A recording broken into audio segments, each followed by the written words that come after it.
सतीश गौतम ने हैट्रिक लगाकर लहराया परचम, सपा प्रत्याशी की नजदीकी हार। अलीगढ़ में भारतीय जनता पार्टी के अलीगढ़ के 2 बार के सांसद सतीश गौतम के द्वारा तीसरी बार भी जीत का परचम लहराते हुए हैट्रिक लगाई है। सांसद सतीश गौतम लगातार अलीगढ़ से 2 बार के सांसद बने हैं, जिन पर भारतीय जनता पार्टी के द्वारा तीसरी बार भी भरोसा जताया था।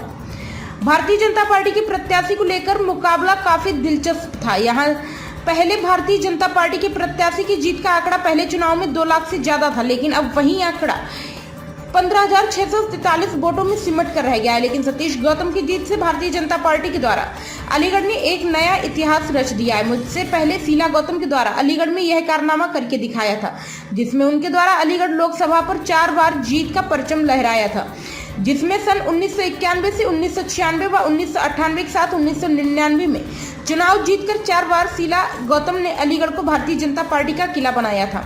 लेकिन अब की बार यह काम तीसरी बार भारतीय जनता पार्टी के सांसद सतीश गौतम के द्वारा किया गया है, जिसमें उनके द्वारा समाजवादी पार्टी के प्रत्याशी चौधरी विजेंद्र सिंह को 15,647 व बसपा के हितेंद्र उपाध्याय को 3,77,905 से शिकस्त देकर सांसदी का ताज अपने नाम कर लिया है। वहीं दूसरी ओर समाजवादी पार्टी और भारतीय जनता पार्टी की मतगणना में कांटे की टक्कर देखी।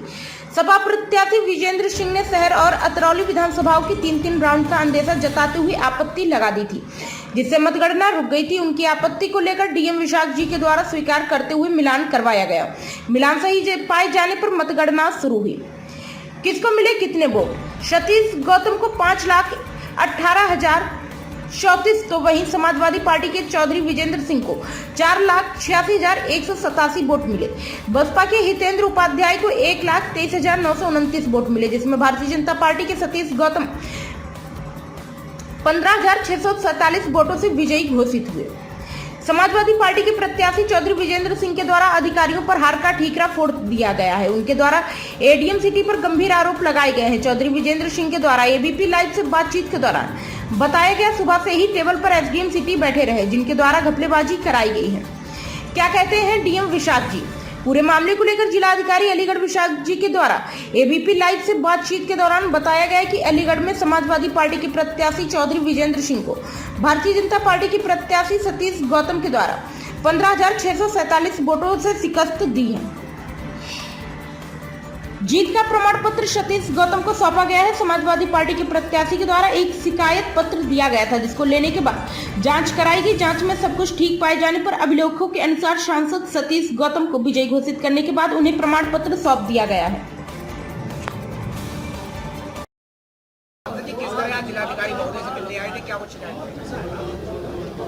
कल हमें मालूम पड़ा कि मतगणना में 3 स्तरीय सुरक्षा व्यवस्था की गई है। पहली यूपीपी की, दूसरी लाइन पीएसी की, तीसरी लाइन बीएसएफ की। ऐसा कभी आजादी के बाद किसी भी विधानसभा लोकसभा के चुनाव में नहीं हुआ, जिसका पूरे जनता में एक भ्रम पैदा हो गया है कि इस जनता को उत्तर प्रदेश सरकार के मुखिया का भी यकीन नहीं है। यकीन होता तो यूपीपी पर लगाते, फिर बीएसएफ क्यों लगाई गई? बीएसएफ का मतलब है कि डायरेक्ट टू दिल्ली। इसका मतलब है कि गृह मंत्री हो, चाहे और सरकार के, भारत सरकार के प्रभावशाली व्यक्ति हो, प्रधानमंत्री हो, वो जिलाधिकारियों को डायरेक्ट दबाने की कोशिश कर रहे हैं। कुछ भी हो सकता है। हमने साहब कहा इसको न लगाया जाए, हटाया जाए। उनका कहना है गाइडलाइन तो पुरानी थी, तो पहले क्यों नहीं लगाया गया, आज ही क्यों लगाई जा रही है? हमारा स्पष्ट मत है आपके माध्यम से, आप लोकतंत्र के सजग प्रहरी हैं, चौथे स्तंभ हैं। हमारी आवाज को दिल्ली, लखनऊ चुनाव आयोग तक, तमाम सरकारों को, मुखियाओं को, विपक्ष के नेताओं तक पहुंचाएं। और आपके माध्यम से अलीगढ़ की जनता से कहना चाहते हैं, जब भी कोई सरकार तानाशाह की नीति उसमें आती है फोरम में, तो उसका इलाज जनता होती है, देश की जनता। मैं अलीगढ़ की जनता को आह्वान करके कहना चाहता हूं, पूरे महानगर को सड़कों पर जाम दिखाई दे, पूरी जनता सड़कों पर निकल के आ जाए, हर कीमत में यहाँ लेके हटेंगे, चाहे बड़ी से बड़ी कुर्बानी क्यों न देनी पड़े। धन्यवाद। ये सरकार का डीएम है, ये बेईमानी पे कमर इसने दोपहर को कस ली थी। जब खाना खाने गए थे तो ये टेबल खाली हो गई थी। ये सारे अधिकारी एक कमरे में बंद हुए, किस किस से फोन पे इन्होंने बातें की हैं, हराने की प्लानिंग बना ली। और शहर में मैं 23, 24, 25, 26, 27, 28 मैं कितने से आगे चल रहा था। और करीब 55,000 वोटों से, और इन्होंने धांधे से गिरा दिया मुझे। ये एडीएम सिटी है, महाभ्रष्ट बेईमान है, गिरा हुआ अधिकारी है।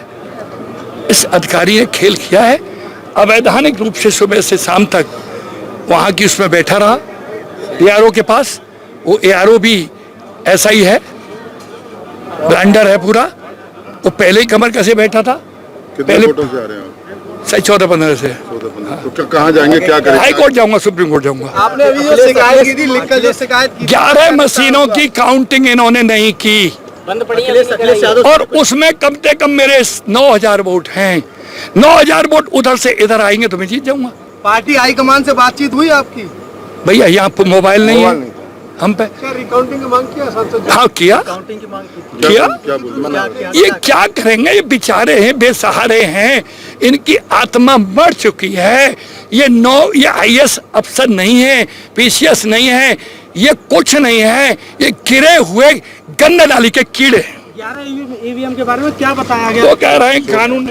मैं पहले तो अपनी भगवान के स्वरूप अलीगढ़ की देवतुल्य जनता का मैं बहुत बहुत धन्यवाद देता हूं कि उन्होंने मुझे तीसरी बार भारतीय जनता पार्टी से सांसद चुनकर मेरे पर, मेरी पार्टी पर, पूरे संगठन पर बहुत उन्होंने योगदान, उनकी बदौलत मैं जनता की बदौलत, अपनी देवतुल्य जनता की बदौलत आज तीसरी बार सांसद बना। उस जनता का बहुत बहुत आभार, बहुत बहुत धन्यवाद, और सभी देवतुल्य जनता का मैं चरण वंदन करता हूं आपके माध्यम से। ऐसे कौन से विकास कार्य हैं जो 10 सालों में नहीं भी काम करना चाहिए? देखिए, सबका साथ सबका विकास पार्टी करती आई है, वो आगे भी करेगी।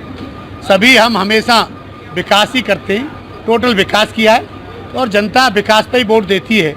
आज आप देख रहे हैं तीसरी बार मुझे चुना है, तो जनता ने विकास पे ही चुना है। जीत का मार्जिन दोनों बार से बहुत कम रहा है, इस पर क्या कहना है आपका? देखिए, कुछ रहता है, जनता जिस अपेक्षा में दिया है, लेकिन मेरी माता बहनों ने सबने मिलकर वोट दिया है, मार्जिन आगे पीछे रहता है, हमेशा एक जैसा। डिक्लेयर होने में देरी हुई, इस पर क्या कहना है? तो कोई डिक्लेयर, प्रशासन अपना काम कर रहा था, पूर्ण प्रशासन काम करके जब उन्होंने अपना प्रमाण पत्र दिया है। बहुत बहुत धन्यवाद। काउंटिंग जब समाप्त हुई थी, जैसे मैंने कहा था, कैंडिडेट के पास ये ऑप्शन अवेलेबल है कि वो किसी भी पर्टिकुलर बूथ का या किसी भी पर्टिकुलर असेंबली कॉन्स्टिट्यूंसी की रिकाउंटिंग के संबंध में वो एप्लीकेशन दे सकते हैं। वो एप्लीकेशन उनके द्वारा मूव किया गया था, और उसके जो भारत निर्वाचन आयोग के द्वारा निर्धारित प्रोटोकॉल के तहत अभिलेखों के परीक्षण की गई, और जो प्रत्येक राउंड के, जैसे मैंने कहा है, घोषणा से पहले ऑब्जर्वर के सहमति के साथ साथ प्रत्येक टेबल पर तैनात एजेंट्स को भी डिटेल्स देते हुए उसकी घोषणा की गई है, और अभिलेखों के परीक्षण में किसी प्रकार की रिकाउंटिंग की आवश्यकता नहीं पाई गई।